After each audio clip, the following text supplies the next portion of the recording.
Hi, welcome back to the Talent Table with Alaina and Christie. This week we have our very own Christie Allen at the table to talk about internal networking. If you didn't know already, Christie is a senior recruiter at State Farm. She is formerly a talent acquisition scout, and what that means is she scouts for niche, technical, leadership, and even executive opportunities at State Farm Insurance. Christie, thank you so much for being in the hot seat at on the Talent Table. I am excited. Yeah, thanks, Elena. I'm looking forward to sharing a little bit of knowledge about internal networking. But I think you do a great job at internal networking too. So we might have to have like a part two of this where I interview you. Well, I will say this. I will say this about Christie. She is phenomenal at making connections within the organization. So I thought she'd be the perfect person to talk about internal networking. We often focus on external networking, how to get the job. So once you get the opportunity, you're looking for promotions, I think it's just as important that you learn how to network throughout your organization, not only for your current promotional opportunities to get projects completed, but potentially for future opportunities as well outside your organization. So first things first, Christie, let's talk about the importance of internal networking. I mentioned a little bit of it, but in your opinion, what's the importance of internal networking? So I think internal networking is huge, especially when you start at a new organization, because you really need to connect with people and the key stakeholders. And also, I think it's important too to build those relationships with people that are in places that you might want to go in the future. So, setting up like those networking meetings to learn a little bit more about their role. Sometimes it's even good to do that to have them kind of evaluate you, what they know about you, and you can share a little bit about your past. So that way you can decide, like, do I want to take the steps to move into that direction, or do I want to look at something else? You don't know what you don't know until you start talking to people, right? Mhm. Absolutely. So, um, taking a step back, tell me about the first 90 days. So you're brand new, you're in an organization, those first 90 days. One of those checklists, one of those things on your to-do list should be identifying people to connect with in the organization. Can you tell me a little bit about what those first 90 days look like as far as networking within your organization? Yeah, I think when you first start in an organization, it's almost like drinking from that fire hose, right? You're getting all of this information, you're learning all of these things about what you're going to be doing. So it's like really easy to get overwhelmed, but it's really important too to kind of take a step back and try to find out, like, who are the people that you're going to be working with. Get to know your team first, get to know your manager first. If you're leading people, then get to know your team that you're leading, obviously. But then start identifying those key stakeholders that you'll be working with in the future and start setting up meetings so you can get to know them. Like, for example, at our organization, we've got some new people coming on board that I don't know, and I probably won't get to work with them ever, but directly maybe. But so I reach out to them, send them a meeting invite and say, hey, can we just have 30 minutes to get to know one another? I know we're both really busy, but I would love to know a little bit more about you.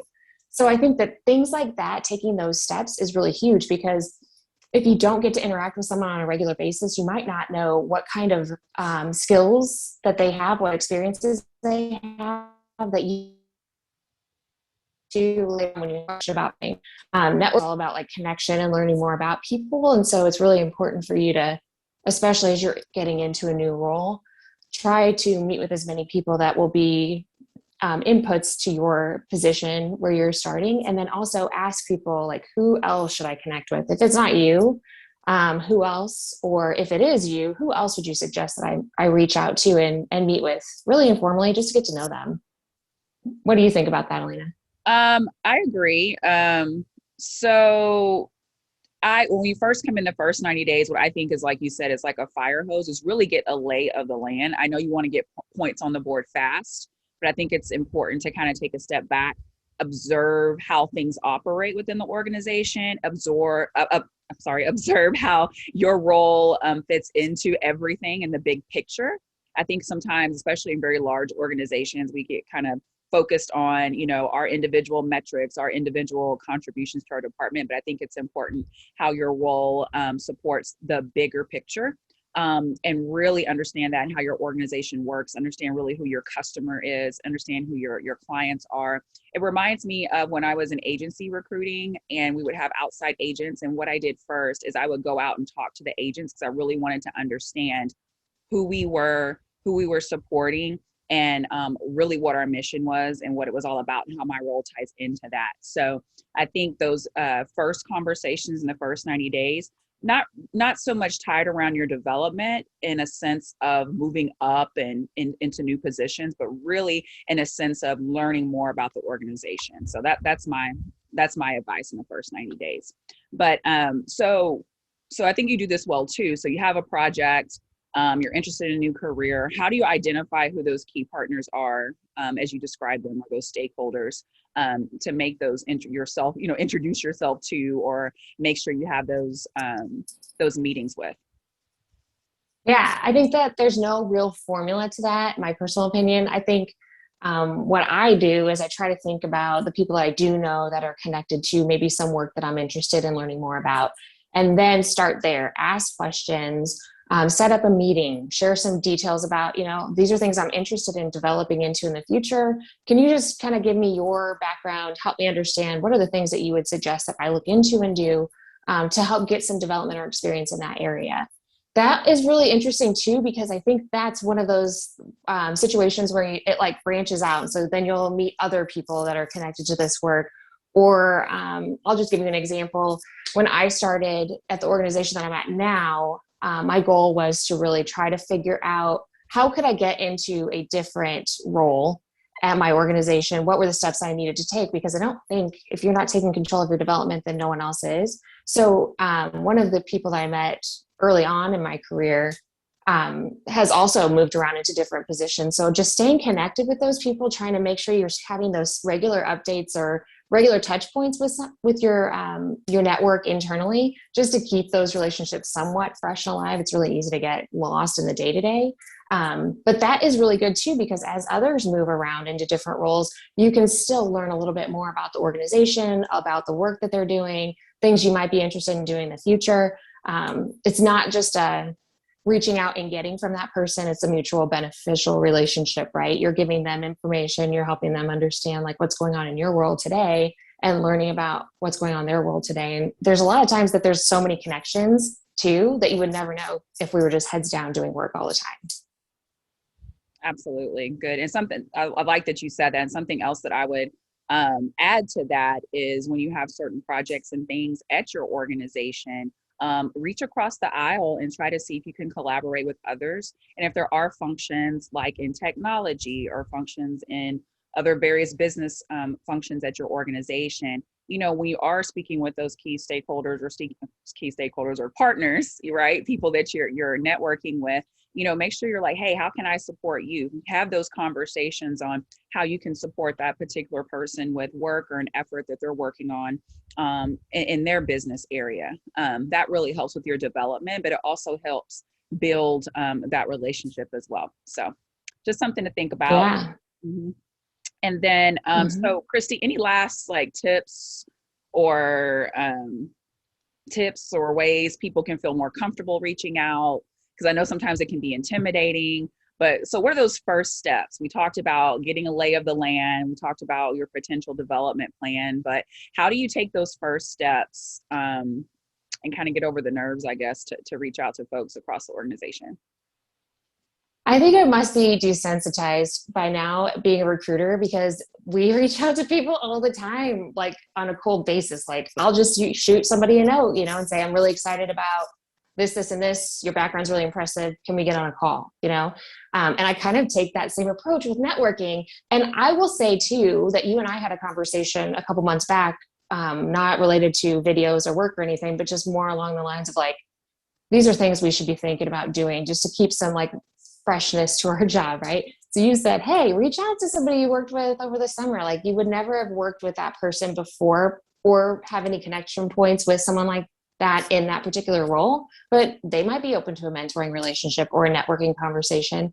And so I did that, and no one has told me no. People are usually really excited to have a conversation, or at least they seem like they are. And I know everybody is really busy, but it is really important to try to take the time to be intentional and have those networking conversations. So to kind of break it down, I guess I would just suggest that you kind of try to get over those nerves, get yourself a list of people that you'd like to set up meetings with, and then just shoot them an email and say, hey, I'm really impressed with your background, how you've worked through your career or whatever work they're working on. I'd wondered if you'd be open to setting up 30 minutes just for us to chat a little bit more. And then they reply, yeah, then set up the meeting, have the meeting. And if you could have it in person, I think that's better. But if not, then video like this is good. And just go from there. You just got to get over those nerves, right? And I think people are really excited to talk about themselves most of the time. So, if you kind of start in that way, then that helps frame up the conversation that they're excited about joining in with you and sharing about their past too. All right. Awesome. What about you? Thank you. Well, I actually have one more question for you. So, but as far as tips, like me, I'm kind of a planner, so I'm kind of boring. So I'm not as excited, hey, so what I like to do and what I've learned to do. So I'll tell you a lesson. So I'm a person where I see a problem and I want to fix it. And, I like, hey, there's a way that we can do this better. But when you're in an organization, sometimes there are people that are already working on those problems, right? So instead of recreating the wheel, this is a great opportunity to learn something different, learn about a different potential business area, learn about the different synergies within your organization. So that's why I said in your first 90 days, really figure out how everything works. Figure out who those influential people are throughout different organizations. I'm not talking about leaders. They're individual contributors that influence your organization greatly. Have meetings with those people, share your passion about certain projects and work, and then try to get involved. Hey, how can I support? This is where I see where we can bridge these opportunities. These are a place where I can see where there really are some synergies and similarities amongst our job functions. I've really been able to be a part of certain projects and get invited to certain committees and different things because of that shared passion and me reaching across and finding the right folks that are already doing the work versus trying to reinvent the wheel myself. But I want to just turn it, last question for you, Christy. I know I said that last time, but this last question. So can you tell me or tell the group or video audience about some of a success story from your internal networking? If you think back throughout your career, can you tell me about a success stories where internal networking has helped you in some kind of way? Yeah, I mean, I guess at my current organization, I can think about when I first started, I was in a different role than I am now. And I knew I wanted to move into a role that had a little bit more influence and decision-making responsibilities. And so how I went about kind of executing was to let my manager know, like, hey, these are things I'd like to do. Can you help me? Who should I meet with to establish like a mentoring relationship? So that way I can get some feedback and experiences and then hopefully be able to use those experiences to move into a different role. And luckily, so I think doesn't always come back to your leaders, but having very strong leadership is really, really important, at least in my experience, and someone who can advocate for you and help you not only move and identify those relationships, but also have like some honest reflection on yourself. Like, are you really interested in that type of work or that type of project? I think your skill sets might align better here. Let's think about that a little bit more. You really do need to have somebody who's able to have that honest discussion with you and help you kind of through that self-reflection. So I know I'm going a long answer here to your question, but I will share, I think that I've had a lot of success just by reaching out, having some connection with people, and then also putting in the work, right, yourself to make sure that you're giving to that relationship as well. And then just making things happen from there, I guess. Yeah, that's a good point. You have to make sure you're a good bet, right? So you have to do your job well if you want people to bet on you and collaborate and partner with you and put your name on other projects and work. You want to make sure that you do your job well and you're a good partner and good peer to work with. So that's a good point. So that is it for the Talent Table with Alaina and Christie this week. Please tune in with us next week. Thanks for joining. Bye.